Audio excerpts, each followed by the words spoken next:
마태복음 10장은 제자의 교본이다 이렇게 보시면 맞을 것 같아요.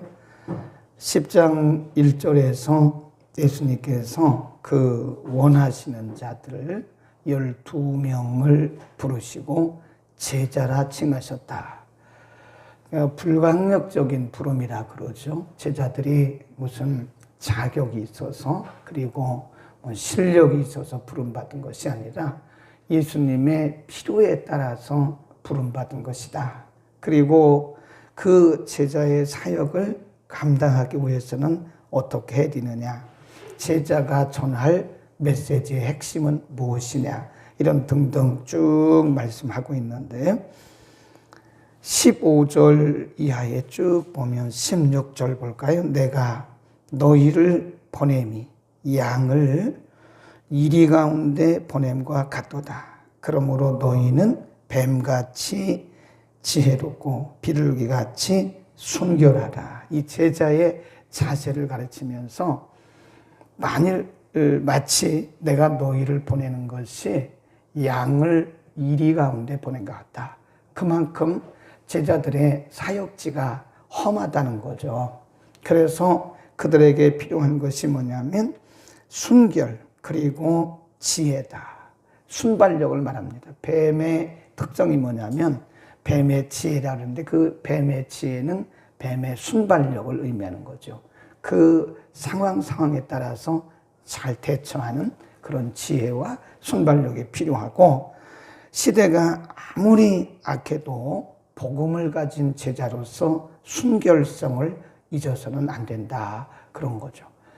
우리가 잘못하면요 감정에 빠지기 쉬워요.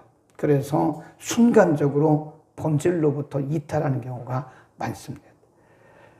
제자들이 나가서 복음을 전하는데 많은 고난과 핍박을 받고 그리고 그들로부터 조롱을 받고 어려움을 당하게 되면, 사람은 누구나 육체적인 고통을 받게 되면요 이게 중심이 영과 혼이 흔들립니다. 그래서 잘못하면 감정에 빠지다가 본질로부터 이탈할 수 있기 때문에 순결이란 말은 복음적 중심을 의미하는 거예요. 복음적 중심을 잃지 말라. 어떤 경우에도 사람들에게 뺨을 맞아도 화내다가 잘못하면 복음의 본질을 이탈할 수 있어요. 사람들에게 조롱받다가 너무 분하니까 자기를 이렇게 변명하는 거죠. 자기 변명하다가 복음으로부터 이탈될 그런 가능성이 굉장히 큽니다. 그래서 순결이라고 하는 것은 도덕적, 윤리적 순결도 의미하지만 그게 아니라 복음적 본질을 잘 지켜라. 어떤 경우에도 중심이 흔들려서는 안 된다. 감정에 빠지지 말아라. 그런 말씀이고요. 쭉 내려가 보면 이런 말씀이 있습니다. 너희가 18절에 보면 나를 인해서 총독들과 임금들 앞에 끌려갈 것이다. 저희와 이방인들에게 증거가 되게 하기 위한 것이다. 그때 너희를 넘겨줄 때 그 말이죠. 어떻게 또는 무엇을 말할까 염려하지 마라. 그때 무슨 말할 것을 주실 것이다. 그랬어요. 지금 예수님이 제자들을 파송하시면서 너희가 복음 전하면 사람들이 너희를 영접해주고 응원해주고 박수 쳐주고 칭찬해줄 것이다. 이런 말씀을 해준 적이 없어요. 제자의 길이라는 것은 사람들에게 칭찬받는 길이 아니에요. 사람들에게 환영받는 길이 아니에요. 사람들에게 박수받는 길이 아닙니다. 네. 우리가 복음대로 산다는 것은 말 그대로 가시밭길이에요. 가시밭길. 그래서 사람들에게 계속 충돌이 돼요.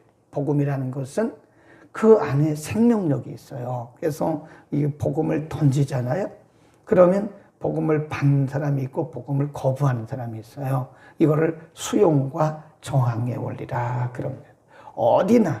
어디나 심지어는 교회 안에서까지도 수용과 저항의 원리가 그대로 적용이 돼요. 하나님의 말씀을 던졌을 때 다 받는 게 아닙니다. 이 말씀을 거부하는, 말은 거부는 아니지만 속으로부터 안 받아요. 그게 거부죠.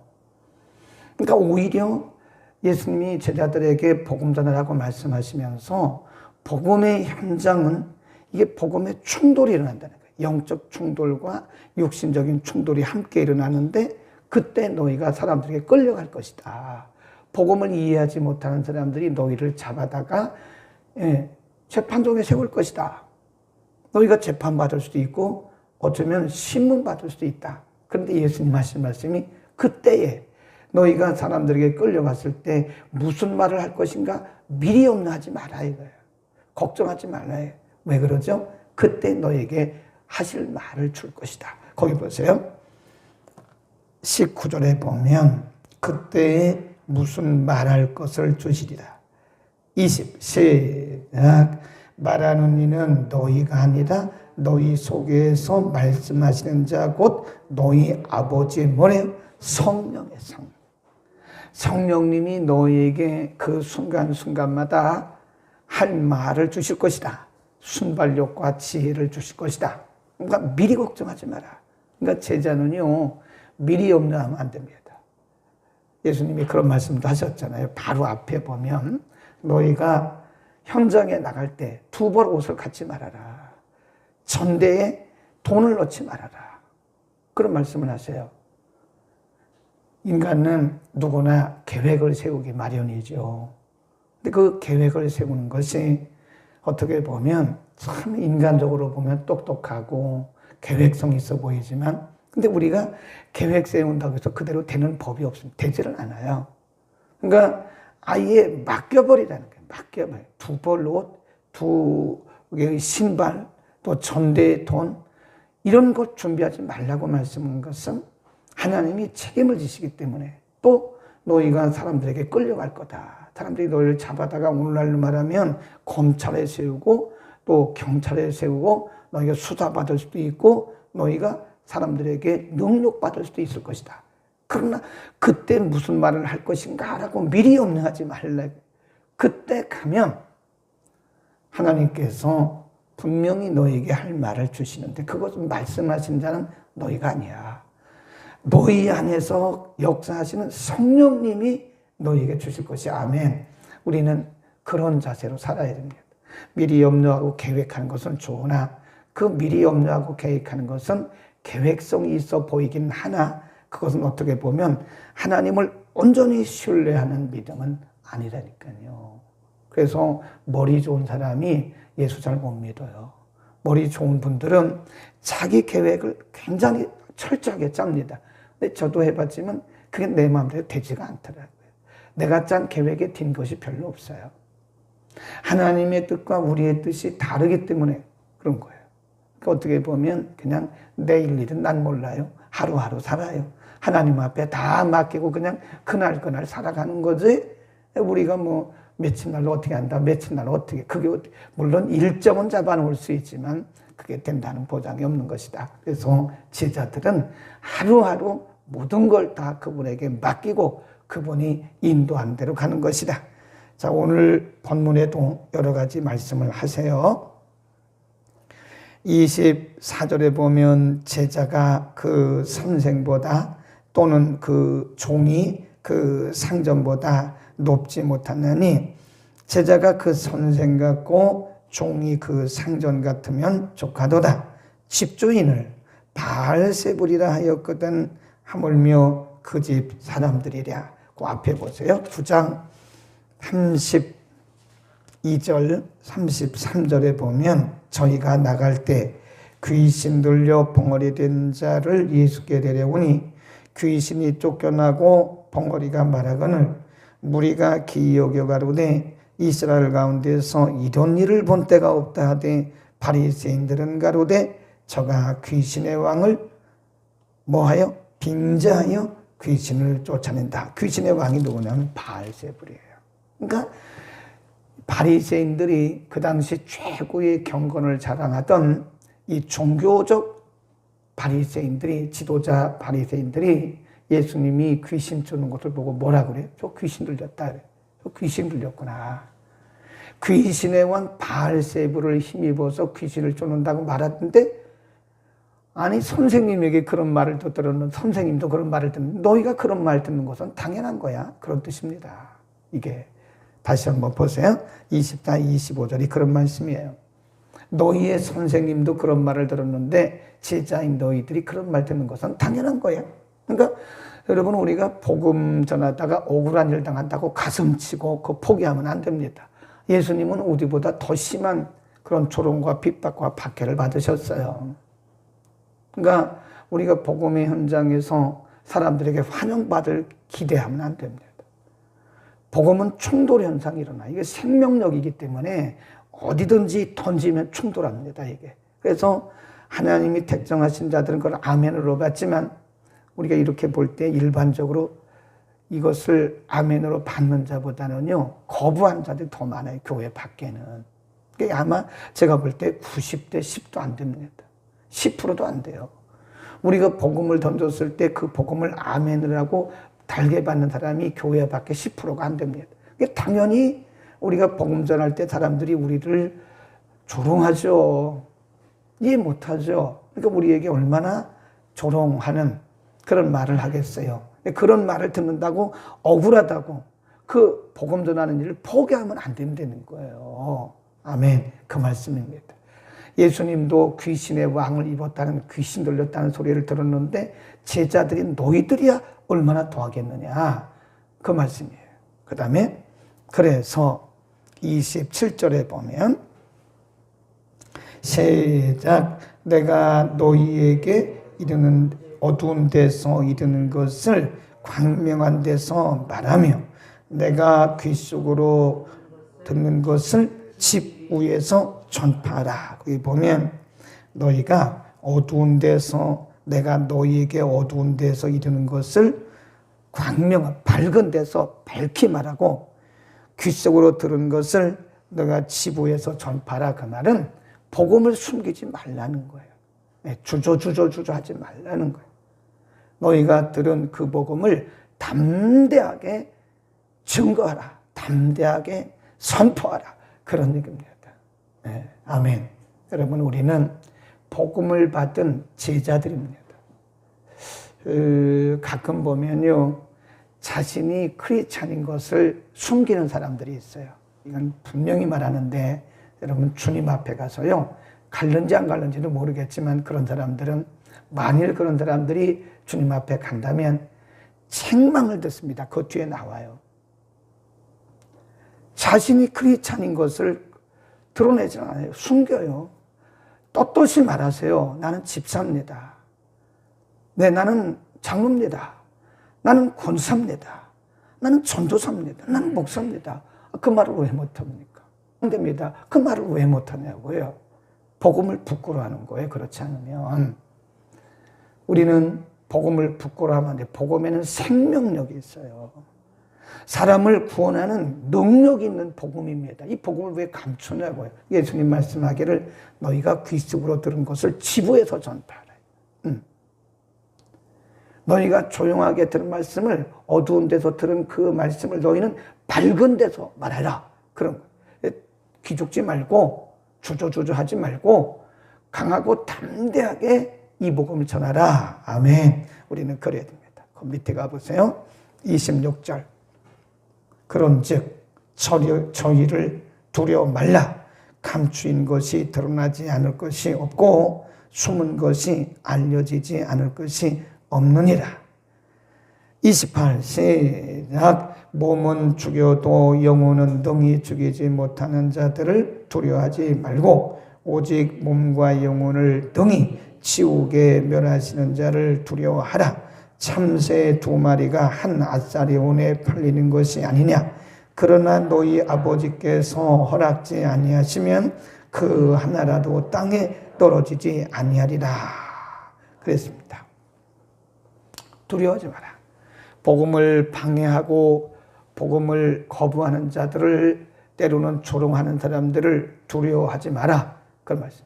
참새 2마리가 한 아사리온에 팔리는 거, 땅에 떨어지는 거, 이런 것조차도 하나님이 주관하신다. 그 말은 생사를 주관하시는 하나님인데 너희가 그 하나님을 의지하고 담대하게 복음을 전하라. 거기 보면 뭐라고 말씀하셨냐면 30절에 너희에게는 머리털까지 다 세신 바가 되었느니라. 두려워하지 말라. 너희는 많은 참새보다 귀하니라. 그랬어요. 네. 제자들을 파송하시면서 사람 두려워하지 마라. 사람이 살고 죽는 거, 그 생사가 하나님께 달린 거지. 그 너희 감옥에 갇히고 너희를 죽인다고 그래서 그 생명의 복음을 전하는 거 두려워하지 마. 너희는 머리털까지 다 세신 바 됐다. 그런 말씀이에요.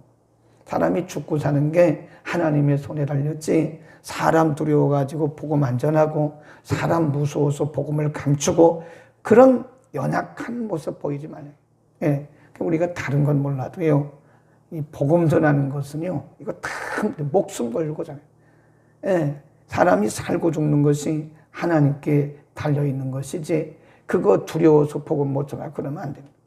그 뒤에 뭐라고 경고를 하시냐면, 이런 말씀, 누구든지 사람 앞에서 나를 시인하면 나도 하늘에 계신 내 아버지 앞에서 저를 시인할 것이고, 누구든지 사람 앞에서 나를 부인하면 나도 하늘에 계신 내 아버지 앞에서 저를 부인할 것. 예수님의 말씀이라니까요. 사람들이 두려워가지고 나를 부인하면 내가 그날에 너희 부인할 거야. 너희 모른다고 말할 거야. 그런 말. 너희가 사람들이 무서움에도 불구하고 나를 시인하잖아? 그럼 내가 하나님 앞에 너희를 시인할 거야. 내 자녀라고, 하나님의 자녀라고 말할 거야. 그 말이에요.